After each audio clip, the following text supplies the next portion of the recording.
দাম চিন্তা করতে হবে, যে যাতে সবকিছু সাধারণ মানুষের ক্রয় ক্ষমতার মধ্যে থাকে।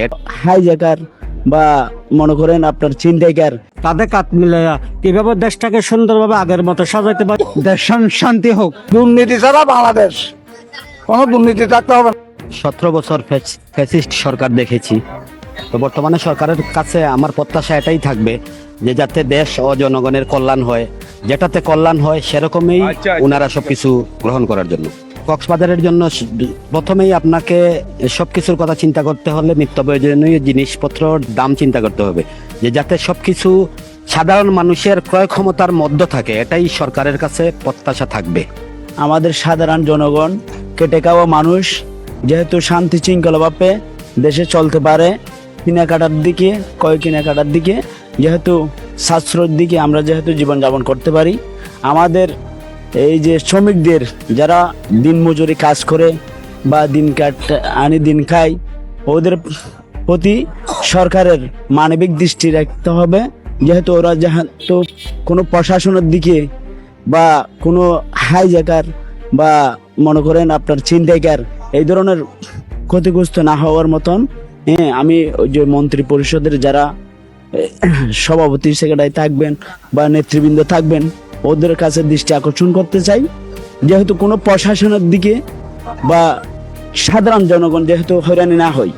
এই যে আমি অটোওয়ালা, আমার পক্ষ থেকে আমি আমার অভিজ্ঞতা থেকে বলতে চাই, আমাদের গাড়িগুলা প্রতি সপ্তাহে প্রতি মাসে 1-3 বার করে ধরা হয়। 1000 টাকা 1200 টাকা দিলে তখন ওরা কি বৈধ করে দেয়, যখন আমরা দিতে পারবো না তখন অবৈধ হয়ে যায়। আমার মতন হাজারো শ্রমিক এই বাংলার বুকে আছে, না খাইয়ে কি দিন যাপন করতে হয়।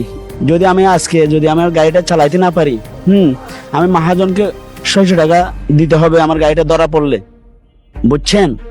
তাহলে মহাজন ওখান থেকে 1 টাকা কম নেবে না, তাহলে মহাজনকে দিতে হবে 600 টাকা, আপনার প্রশাসনকে দিতে হবে 1200 টাকা। আমার সর্বোচ্চ মিনিমাম 3 হইতে 4 ঘন্টা কি সময় সাশ্রয় হয়ে যায়। ওই সময়টা থেকে আমি ম্যাক্সিমাম আপনার 500 হইতে 600 টাকা কি ইনকামের থেকে আমার কি হয়ে যায়, লস হয়ে যায়। তাহলে পুরা দিনে আমার কি হয়ে যায়, লস, 1-1500 টাকা লস, বুঝছেন? তাই আমি বিনয়ের সাথে অনুরোধ করব যে আমাদের মাননীয় বাংলাদেশ জাতীয়তাবাদী দলের চেয়ারম্যান জনাব জননেতা তারেকুর রহমান সাহেবের কাছে, সকল বাংলাদেশের শ্রমজীবী মানুষের কাছে উনি পাশে থাকবেন, আমাদের আশা প্রত্যাশাকে দীর্ঘায়ু করবেন। আশা করবো আমরা যাতে দেশটা বাংলাদেশটা অতীত বাদ দিয়ে সামনে যাতে একটু অগ্রসর হয়। অতীতে যেগুলা মানে আপনার ইয়া হয়ে গেছে, দুষ্টির হয়েছে, সব বাদ দিয়ে যাতে সামনে আমরা নতুন স্বপ্ন দেখতে পারি বাংলাদেশটা। আমরা চাই যে সবাই একসাথে মিলে তাদের কাত মিলে কিভাবে দেশটাকে সুন্দরভাবে আগের মতো সাজাইতে পারি, এটা আমরা চিন্তা করবো, আর কিছু চাই না আমরা। দেশ শান্তি হোক। আমরা রিক্সা চালাই খাই আর কি, রিক্সা চালানোর কারণ মধ্যে আমরা গাড়ি রেগুলার ধরে, কিন্তু রেগুলার ধরলেও আমরা কষ্ট করে চললেও আমরা সুসালামত চলতে চাই আর কি, এরকমই চাই। দুর্নীতি ছাড়া বাংলাদেশ চাই, দুর্নীতি ছাড়া বাংলাদেশ চাই, দুর্নীতি ছাড়া বাংলাদেশ, কোনো দুর্নীতি থাকতে হবে না।